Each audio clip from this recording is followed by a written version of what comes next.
Hi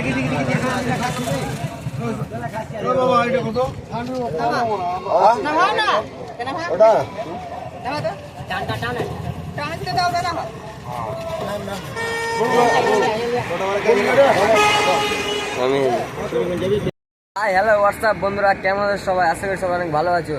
welcome back to my new video. আজকে সকালবেলা ঘুম থেকে উঠে বাড়ি ওখান থেকে একটা রিজার্ভ ভাড়া পেয়ে গেছিলাম, পান্ডুয়া ছাগলের হাট।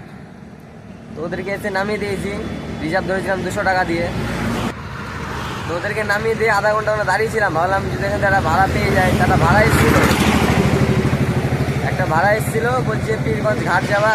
আমরা পীরগঞ্জ ঘাট তো চিনি না, এখান থেকে কত কিলোমিটার? তো বলছে এখান থেকে 10 কিলোমিটার। গুগল ম্যাপে দেখলাম, দেখাচ্ছে 15 কিলোমিটার। যাই হোক, আমি 300 টাকা ভাড়া চেয়েছিলাম, দুটা খাসি নিয়ে যাবে, একটা মানুষ যাবে। তো বলছে অত টাকা ভাড়া আছে, কিছু করার নেই, আমি চিনি না। আর তুমি বলছো তুমি সঠিক জানো না কত কিলোমিটার হবে। 300 টাকা বলেছি, আর কোনো কথাবার্তা বলেনি, চলে গেল। যা, লসে তো আর যাওয়া যাবে না। কালকে এমনি ঠকেছি, কালকে আমার দিন বাদ গেছে, আজকে তো আর বাদ যাওয়া যাবে না। তো যাই হোক, ওদেরকে নামিয়ে দিয়ে এখন চলে যাবো এখন মঙ্গলবাড়ি। তো দেখতে থাকো ভিডিওটা। ওখান থেকে 4টা প্যাসেঞ্জার পেয়েছিলাম, যদিও 8 মাইলে 10 টাকা করে প্যাসেঞ্জার নামিয়ে দিয়েছি। নামিয়ে দিয়ে এখন রাস্তায় লাইটে ভিডিওটা শুরু করলাম এখান থেকে। যাই হোক, ভিডিওটা দেখতে থাকো।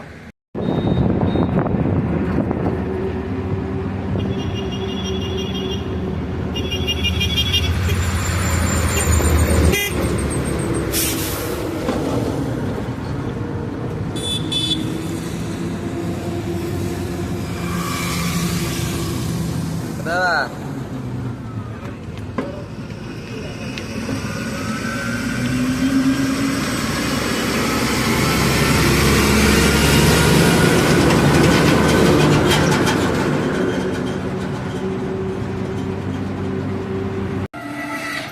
বন্ধুরা, পান্ডুয়া থেকে আসার পরে আরও 60-70 টাকা ভাড়া বেড়ে নিয়েছি। এখন মনে হচ্ছে বাজার আজকেও খারাপই হয়ে যাবে। কাতিপাড়া মাঠের সামনে বসে আছি, দেখা যাক প্যাসেঞ্জার পাই কিনা। আজকে বেশিক্ষণ গাড়ি চালাবো না, কারণ আজকে রাত্রে আবার তোমার যাবো বল্লাকালী। আজকে বল্লা মায়ের পুজো আছে, রাত্রেবেলা যাবো। তো ঘন্টাখানেক পরে বাড়ি চলে যাবো। ঘুমিয়ে টুমে নিতে হবে, রাত জায়গার ব্যাপার আছে।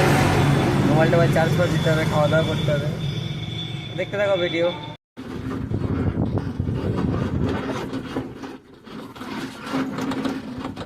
তো বন্ধুরা, বাড়ি চলে যাচ্ছি। গাড়ি চালাতে আছে, একটুকু ভালো লাগছে না, কেন কে জানি। খিদা লেগে আছে খুব, সকাল থেকে কিচ্ছু খাইনি। আর কদিন ধরে গাড়ি চালাচ্ছি এমনভাবে, মনে করো সকালবেলা বেরিয়ে যাচ্ছি আর বাড়িতে আসছি একবারে সন্ধ্যাবেলা। খাওয়া দাওয়া সেরকম হচ্ছে না, সকাল থেকে খুব খিদা লেগে যায়। বাইরে খাওয়ার খেতে ইচ্ছা করছে না, পেটটা মনে হচ্ছে ব্যথা করছে, এরকম ব্যাপার। আজকের ভিডিওটা এই পর্যন্তই, দেখা হবে নেক্সট ভিডিওতে। সবাই ভালো থেকো।